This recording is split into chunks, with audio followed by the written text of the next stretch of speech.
apa ya? Actually jangan, karena gini. Kapan ada regenerasinya? Kalau misalnya udah bapaknya maju terus anaknya maju walaupun delay 5 tahun kemudian ya, apa nggak ada bedanya dong dengan sebelumnya? Jadi ya memang harus benar-benar diambil dari pemimpin-pemimpin yang benar-benar masih fresh. Mukidi dikritik, si Anies dikritik, siapapun dikritik. Jadi wah ini bisa nih, kayaknya dia maju nih. Soalnya dia belum terafiliasi kemana-mana ini. Jadi kalau belum terafiliasi kemana-mana alias masih steril, nah berarti ini yang diinginin rakyatnya. Gitu. Buat rakyat ya, buat permisa yang ada di rumah, kalau kalian mau terjun di politik, jangan lupa kalian harus mesti siapin banyak trik, karena namanya poli itu banyak, trik itu ya trik. Jadi harus banyak trik.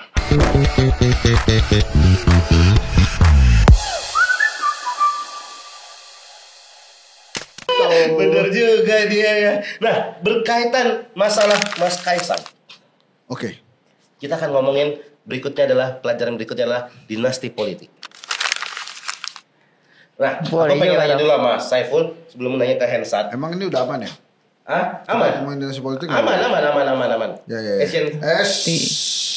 Anda itu jangan nyebut aman berkali-kali, itu sudah termasuk kampanye, saudara. Ya Allah, buat Pak Anies sama Pak Soebul Iman, kalau jadi pakai kata aman, tolong bayar royalti ya.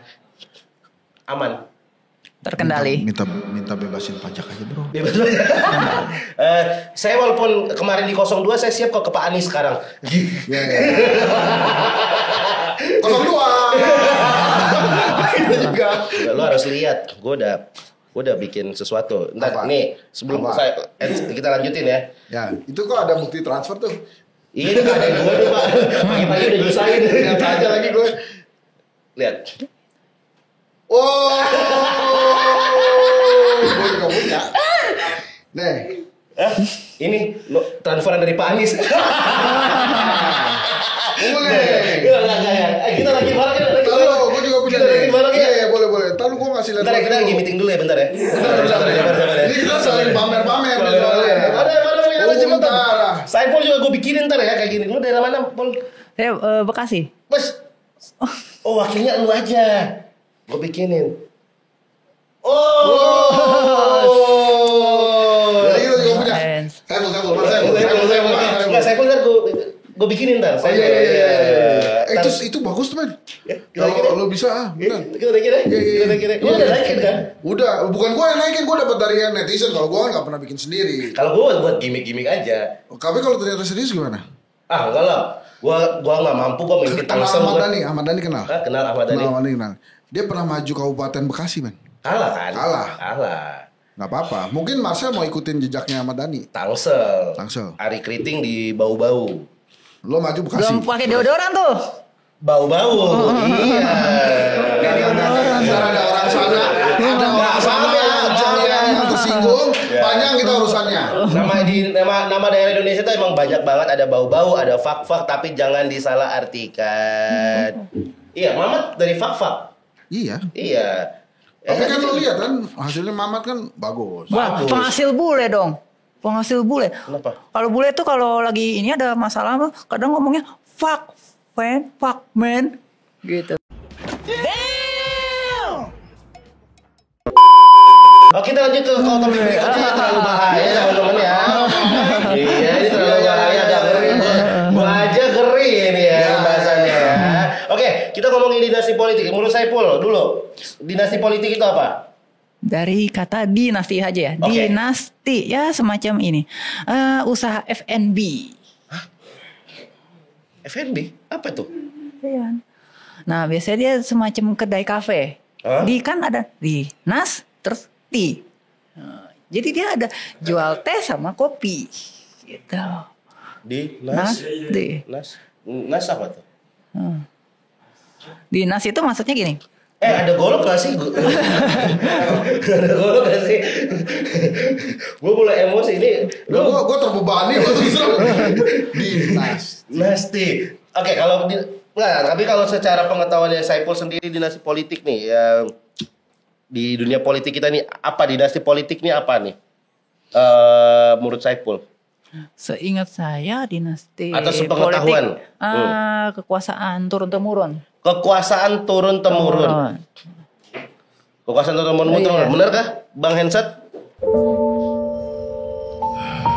Waduh, berat, beban banget tuh jawab dinasti politik.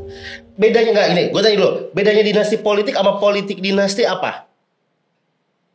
Karena ada orang bilang, jangan, hati-hati kebalik. Dinasti politik itu dalam satu keluarga turun-temurun menguasai kekuasaan, memiliki kekuasaan tertentu di daerah itu.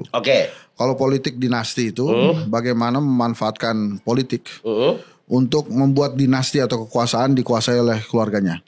Seperti misalnya mengubah aturan. Ya. Itu ini boleh lanjut gak sih, men? Boleh. Takutnya nggak kan kalau gua kemudian menjelaskan kebanyakan titit gitu enggak disensor ini kita. Jadi gitu lah kira-kira kurang lebih ya. Ya, lu lanjutin aja cerita kan. Kenapa lu takut disensor tapi lu udah selesai itu. Itu ngerti ya sekarang ya. Bedanya dinasti politik sama politik dinasti. Kalau dinasti politik itu adalah menguasai, secara turun menurun. Kalau politik dinasti dia menggunakan politik itu untuk membuat kekuasaan. Jadi diubah aturannya. Saiful, pertanyaannya adalah yang terjadi sekarang menurut Saiful, dinasti politik apa politik dinasti? Lebih ke ya kalau yang saya lihat ya dari peraturan yang dirubah ya kan, dari peraturan yang dirubah, terus juga permintaan dari keluarga untuk terlibat lebih banyak ke berbagai lini politik, itu lebih masuk ke politik dinasti ya. Kalau saya baca, contohnya bahkan ada yang dijuluki Ratu Horor di Banten. Nah, itu kan contohnya dinasti politik. Dinasti politik. Ya. Dinasti politik apa politik dinasti yang di Banten sana? Itu sebenarnya ada perdebatan ya. Gimana? Karena katanya kan demokrasi. Jadi kemudian ada pemilihan langsung. Ya. Yang di Banten itu sebetulnya pada saat mencalonkan keluarganya tidak menjadi penguasa. Saat mencalonkan, keluarganya tidak menjabat. Beda dengan yang terjadi di nasional. Karena dia menjabat. Titik permasalahannya adalah dia menjabat. Sehingga dia bisa mempengaruhi. Berarti sebenarnya dipermasalahkan adalah ketika di Konoha ya, men ya. Di Konoha, misalnya adik gue mau maju, gue menjabat sesuatu, anak gue pengen maju. Selama gue menjabat itu menjadi titik permasalahannya. Iya dong. Kalau gue udah nggak menjabat, anak gue maju, it's okay aja. Iya. Mestinya sabarin aja. Tunggu kan aja lagi dulu. juga udah turun. 5 tahun lagi dia bisa. Aman. Tapi Ibu sendiri setuju nggak sama dinasti politik? Kecuali ya pasti enggak banget. Kenapa? Karena kita tadi dibilang demokrasi, berarti kan semestinya namanya demokrasi itu untuk ini ya, dari rakyat. Jadi intinya untuk rakyat. Tapi yang dimaksud konteksnya itu adalah untuk rakyat secara universal, bukan yang rakyatnya yang dari keluarga itu, dari itu aja. Nah, jadi yang dari rakyat yang dari luar golongan itu. Jadi berlaku umum gitu. Nah, makanya saya nggak setuju banget. Ya, kalau dinasti politik itu membuat kesempatan buat orang lain itu tertutup. Karena harus keluarganya dia lagi. Kalau yang di Jogja itu termasuk apa? Itu daerah istimewa. Berarti itu emang di situ sah dengan konsep seperti itu? Iya, karena dia khusus. Keraton istimewa. Iya kan, keraton ya? Iya, keraton Jogja. Itu istimewa. Itu ada undang-undangnya. Udah ada undang-undangnya. Khusus itu. Makanya khusus namanya daerah istimewa Yogyakarta. Satu lagi yang khusus juga itu di Aceh, daerah istimewa Aceh. Itu macam-macam. Salah satu istimewanya adalah partai lokal ada di sana. Di provinsi lain nggak ada, partai politik lokal nggak ada. Hukum Islam juga ada. Hukum Islam juga salah satunya. Syariat Islam itu kan Aceh satu-satunya doang itu. Satu-satunya yang jalan syariat Islam. Iya. Yang masuk. Tapi gue pengen nanya deh, waktu itu Jogja kok bisa menjadi daerah istimewa itu gimana ya, Bang Hensat? Waktu itu memang keputusan dari para wakil rakyat dan pendiri negara itu. Karena jasa-jasa Yogyakarta terutama ya. Pada saat mempertahankan perang kemerdekaan Republik Indonesia. Itu kayak bentuk hadiah aja? Bukan, saya tidak setuju dengan kata-kata hadiah. Apa yang benar? Kebijaksanaan. Kebijaksanaan untuk menjadikan Jogja. Sekarang Sultan Hamengkubuwono 10. 10 ya? 10. Kalau 10 itu apanya 9? Itu ada pertanyaan di episode yang lalu juga tuh.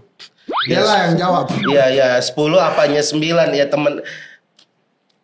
Gimana sih saya keturunannya pas ya Lu mau nanya apa? Lu mau nanya apa? Apa ya? Itu dulu dijawab. Enggak susah. Pusing pagi-pagi nih.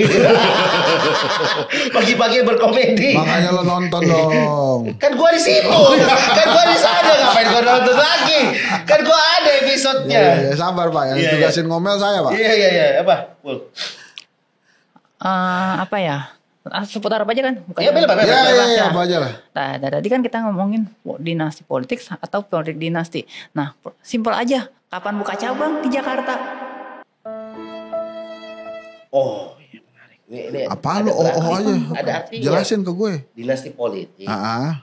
Kapan buka cabang di Jakarta? Oke. Bagus ya? Bagus. Peluangnya gimana? Peluangnya besar, kan udah dibikinin jalan. Oh, ini jalan mulus Jalannya nih. udah ada, yang bikin jalan itu juga berkorban. Jadi kalau nggak dipakai, masa nggak dipakai? Sayang ya. Sayang ya. Kalau menurut saya pun gimana peta Jakarta? Sebenarnya banyak orang bilang kan ini ya, tapi pasti karena mungkin ada yang namanya penggusuran. Nah itu kan berarti ada lahan kosong. Nah itu kesempatan. Jadi kayaknya bisa nih buka. Jari lu tadi kelipet dan jarinya jadi. Makanya gue pengen takut keram. Jadi cocok nih buat buka kopi shop di situ. Dan coffee shop itu kita namakan dinasti. Nah, jadi dinasti itu saya setujunya kalau dalam bentuk kayak coffee shop gitu. Dinasti bisnis turun menurun. Ya benar. Kalau gue punya coffee shop ya diterusin sama anak gue boleh dong? Boleh bisnis, Bos. Beda sama tata negara ya. Tapi gue mau nanya nih Saipul ya juga ya. Peluangnya kan tadi lu bilang ada nih, jalannya terbuka. Ya. Nah ini gue semangat nih, ini bidang gue nih. Nah ini. Menurut lu? Kamera. Udah nggak mandi di tangan. Ada berapa poros? Di Jakarta. Bisa 3, bisa 2, bisa 1. Hah? Kok bisa 1? Lo bisa 1 dong. Kalau ternyata si itu dengan Kaisang, siapa yang berani lawan? Tapi ada peluang itu. Nggak, ini gue kan apa? Pada datang tiba-tiba. Jadi gini Bang. Topinya mau dipinjam dulu. Mau buat wisuda. Apa ya? Iya boleh. Enggak, lain kali tuh kalau properti itu pastiin propertinya nggak dipakai sama orang. Udah cepet. Orang wisuda. Cepetan keluar. Gimana? Ini gue penasaran ya, Pul ya. Itu orang beneran di wisuda. Hah? Dia tadi. Lu lihat aja dia umur 50 baru wisuda. Enggak, jangan-jangan kan dia mau belum kali. 56 ke studio foto. Studio foto. Ya karena kan foto wisuda kan hanya untuk membanggakan orang tua kan ya. Gitu ya. Iya, sisanya mah orang tua nggak peduli. Lanjut ya. Ya. Ya itu tadi. Enggak. Jadi bisa misalnya antara dengan Mas Kaisang. Nah, itu sama Mas Kaisang. Ya, dengan pengalaman Pilpres kemarin gitu ya. Saya kita cepet aja ngomongnya. Ya. Tapi emang dia ada potensi mau lah bos. Kalau ini masalahnya posisinya iya atau enggak kan ya? Karir ke depannya kan? Menurut lu gimana? Enggak, kalau menurut gue sih dia pengen karena lihat kakak-kakaknya lah. Oh bukan masalah si yang Ono. Yang kepalanya dong. Ya, si Mas. Ya yang mana nih? Yang jadi cagupnya dong. Ya. Mau dipasangin nama itu atau? So far ya, kalau kita membicarakan orang yang sama nih. Ya. Mantan rektor gue. Iya. Ya kan daripada gue ngomong Anies kan. Dengan gue ngomong mantan rektor gue kan. Kirain rektor nuklir.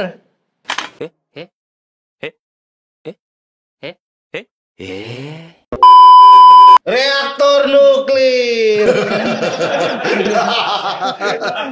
Aduh men. Aduh kocak banget ya. Cepet banget dag cuma abis itu kan bikin kita lupa. Ya kalau selama ini sih dia menolak. Minimal dia nggak ngomong iya dulu lah. Beda itu. Anda tolong. Ya kan lihat nanti situasinya gimana. Nanti kalau di MTP, saya menjelaskan lebih gamblang tuh. Misalnya nih pertanyaannya, kenapa kartu Anies Baswedan harus diizinkan terbuka oleh rezim. Oke. Nah, itu cocoknya di MTP. Oke. Saksikan saya di MTP. Mempromosikan diri sendiri. Saiful, silakan. Ini udah ngerti ya, berarti bedanya dinasti politik sama politik dinasti. Dan Saiful nggak setuju dengan dinasti politik. Kecuali dalam bentuk coffee shop. Kecuali dalam bentuk coffee shop. Dia tetap kekeh dengan pendapatnya bahwa dia setuju dalam bentuk coffee shop. Iya. Nggak salah juga. Ya. Tapi kalau menurut lo, boleh nggak sih sebenarnya menurut lo, Saiful, ketika ada orang yang menjabat, anaknya maju untuk ikut berkontestasi? Apa ya? Actually jangan, karena gini. Kapan ada regenerasinya? Kalau misalnya udah bapaknya maju terus anaknya maju walaupun delay 5 tahun kemudian ya, apa nggak ada bedanya dong dengan sebelumnya? Jadi ya memang harus benar-benar diambil dari pemimpin-pemimpin yang benar-benar masih fresh. Masih fresh. Iya. Kalau boleh sebut satu nama, siapa yang menurut Saiful nih yang cocok nih? Jakarta. Siapa? Habis itu Bekasi dah, kan orang Bekasi. Karena Anies sudah tuh. Nah, terus Ihsanul Faruqi. Nah, itu kan masih fresh, Bang. Masih fresh, belum pernah terlibat. Siapa? Ihsanul Faruqi. Siapa Faruqi? Partai mana dia? Enggak, dia enggak non partai. Oh, non partai.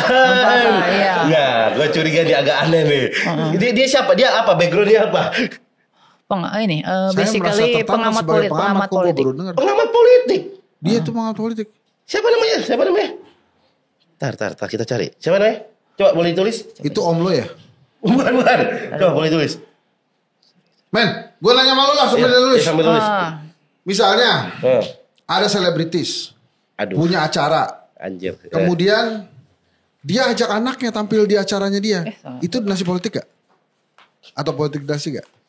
Setelah karena dia pengen anaknya juga jadi ngetop seperti dia. Kalau gue tuh selalu melihat adalah dia punya kemampuan atau enggak. Enggak, tapi kalau menurut lo ada selebritis begitu di acaranya, kemudian yang ngajak anaknya satu show dalam acara itu. Menurut lo boleh atau enggak? Ya itu dinasti politik atau bukan? Dinasti politik atau enggak? Kayaknya dinasti deh. Dinasti politik. Karena dia ngajak anaknya. Tapi kan yang milih kan pasti tim kreatif. Yang setuju kan pasti TV-nya juga. Bukan mutlak karena gue ada artis, gue punya anak gue pasti otomatis. Kenapa maafin? Gol. Gini. Kalau kesulitan, ketika Henry Satrio muncul ya? Ketemunya Ustadz malah Ihsanul Faruqi. Iya makanya, salah lagi. Itu Henry Satrio kali yang dimaksud pun. Bukan. Ihsanul. Aduh, siapa ya? Ihsanuddin Nursi. Iya, Ihsanul Nursi. Iya. Ihsanul Nursi baru ingat. Benar. Itu dia. Itu maksudnya kan? Iya. Itu Kita panggil kan? Nggak ada. Kalau itu paham kita. Paham. Kenapa menurut Anda dia cocok maju? Dia kan belum terafiliasi kemana-mana kan. Iya. Ya kan. Terus juga dia tuh kalau ini siapapun pemimpin yang sebelum-sebelumnya dia kan ini ya konsisten untuk mengkritik. Wah, Hensa cocok nih. Mukidi dikritik, si Anies dikritik, siapapun dikritik. Jadi wah ini bisa nih, kayaknya dia maju nih. Soalnya dia belum terafiliasi kemana-mana ini. Jadi kalau belum terafiliasi kemana-mana alias masih steril. Nah berarti ini yang diinginin rakyatnya gitu. Wah, dia memunculkan nama yang sempat membuat kita berpikir ya. Ya ternyata salah orang. Ya jelas aja kita mikir. Siapa? Ya keluar Ustadz kata dia tadi. Iya, karena saya sebagai pengamat sampai ada nama yang disebutkan kira-kira gue sebagai pengamat tuh aduh. Kok masa gue gak tahu? Masa gue sebagai pengamat tidak menemukan nama itu. Dia siapa? Ya tadi balik ke tadi ya. Gue setuju kalau misalnya ada artis bawa anaknya. Selama syaratnya satu, anaknya berkompeten. Dan yang kedua emang dari pihak TV-nya menyetujui dan menginginkan anak tersebut ada di program tersebut. Nah terus rakyat terus setuju, sudah terpilih. Untuk yang itu gue setuju, untuk yang Jakarta sih gue enggak ya.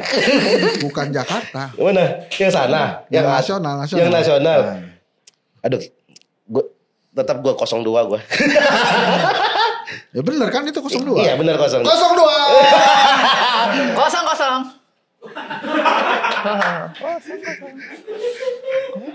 Gua berharap semoga episode selanjutnya cukup Saiful aja.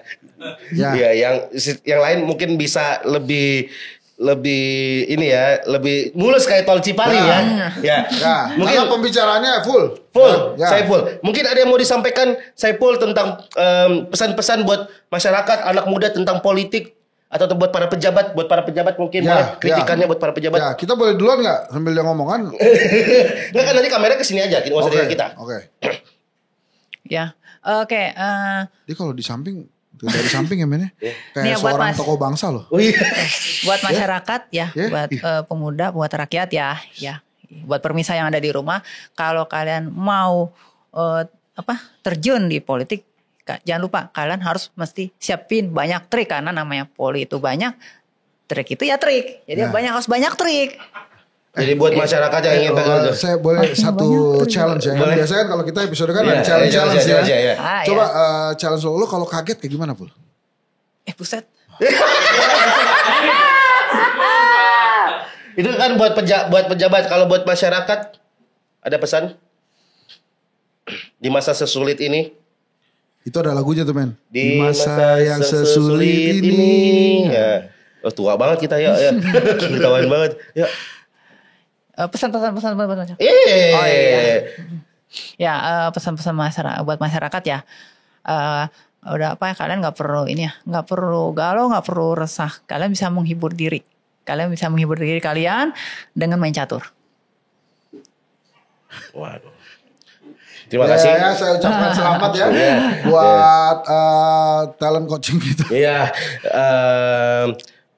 Semoga episode selanjutnya tidak Saiful.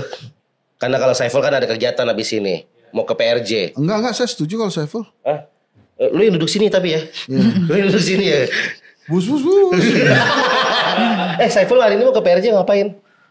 Ini mau ada ini ya. Job. Ada ya, biasa ada visit pameran ya. Pameran endorse. Oh. Dia endorse-nya banyak ya, Pak. Iya. Kebayang sih mukanya gitu. Terima kasih ya Pak Jokowi ya udah hadir ya sini ya. Terima kasih buat semuanya. Apa Pak itu Pak, saya nggak ikut Pak. Ya kan maksudnya kan yang mirip Jokowi kan banyak. Masa? Gibran sama Kaisang. Oke, terima kasih semuanya ya sudah. Ya sudah nonton Kelas Politik. Kita tunggu di episode selanjutnya siapa lagi yang akan dihadapi oleh Henry Satria. Satrio. Gue kan orang Jawa. Kalau Jawa Henry Satrio. Baja hitam. Iya. Bagaimana? Baja hitam. Baja hitam. Boleh nggak usah dipotong nggak? Orang mau closing. Tiba-tiba dikasih jokes kan jadi saya mikir kan ya. Tolong.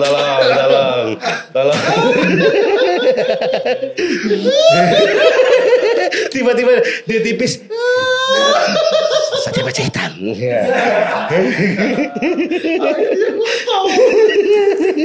Emang lucu banget Saiful ini. Sehat-sehat ya Saiful ya.